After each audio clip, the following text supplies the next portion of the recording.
Hey everyone, and welcome back to the channel. Today, we're diving deep into a topic that trips up even seasoned professionals. Coding for acute myocardial infarction, or what most people call a heart attack. You might think it's straightforward, but the reality is far more complex, especially when it comes to getting claims approved. We're going to walk through a classic scenario that happens every single day in hospitals, and see how a simple case of chest pain can lead to a major coding denial. This isn't just about theory. It's about understanding the critical link between a doctor's documentation, a coder's actions, and an auditor's final say. If you're a doctor, a coder, an auditor, or anyone in the healthcare revenue cycle, you need to see this. By the end of this video, you'll understand why what seems like a clear-cut diagnosis often isn't, and what it takes to make it stick. Let's get started. Imagine this. You're in a busy emergency room. A patient comes in with chest pain that started this morning. The doctor is working fast.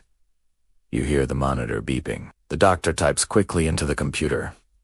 Chest pain since morning. ECG changes noted. Troponin elevated. Then they order the standard treatments: aspirin, a statin, and heparin. Casually, the doctor says to a colleague, "Looks like an acute May. Let's admit to the IC." From the doctor's perspective, the clinical picture is obvious. They're focused on treating the patient based on the immediate signs and symptoms. The thought process is clear. The patient is having a heart attack, and we need to act now. This is the front line of medicine, where quick decisions save lives. The documentation at this stage is functional, designed to communicate the immediate plan to the care team. The diagnosis of acute ME seems locked in. But is it?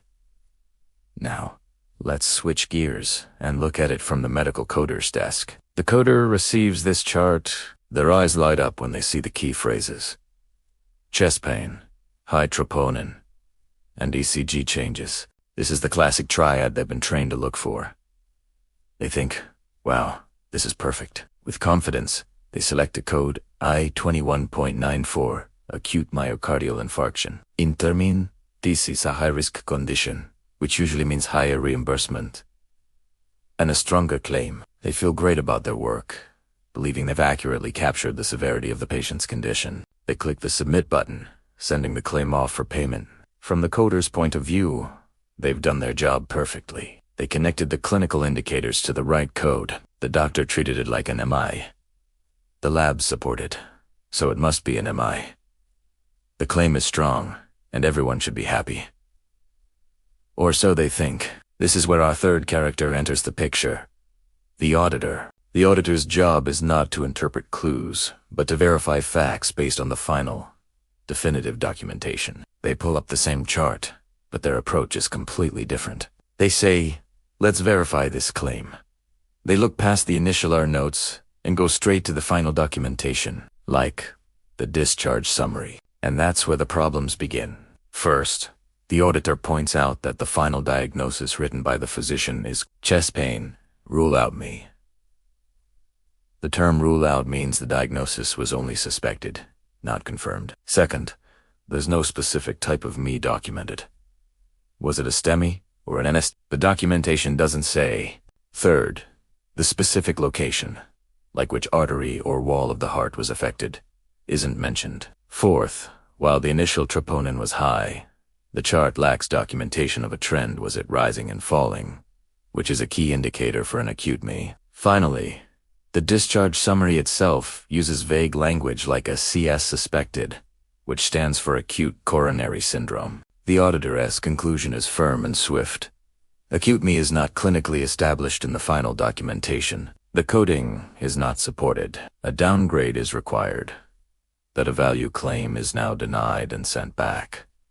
So, what's the big takeaway here? Let's put the doctor and the coder on screen together. The doctor is confused, and the coder is shocked. Here's the reality check. Treating a condition doesn't officially diagnose it. Having abnormal lab results doesn't automatically equal a diagnosis either. The single most important thing in the world of coding and auditing is the doctor's final, definitive, documented diagnosis. A suspected ME is not the same as a confirmed ME. If the doctor doesn't write it down as the final, confirmed diagnosis, with all the necessary specifics, then for coding purposes, it didn't happen. If it's not final, it's not codable. This is a tough lesson, but it's crucial for ensuring claims are accurate and compliant. Understanding this difference is key to avoiding denials and ensuring your organization gets paid correctly for the amazing work you do. But this is just the tip of the iceberg. There's so much more to discuss on this topic. For instance, what's the real difference between an NSTIMI and demand ischemia? And how do you code them differently? What does it mean when troponin is positive, but it's not actually an M? And what are the other common reasons M is get downgraded in audits? If you want to see a part 2 where we break down these complex scenarios, let me know in the comments below. Make sure you follow our channel for more real-world insights into the truths of medical coding and auditing. Thanks for watching, and I'll see you in the next video.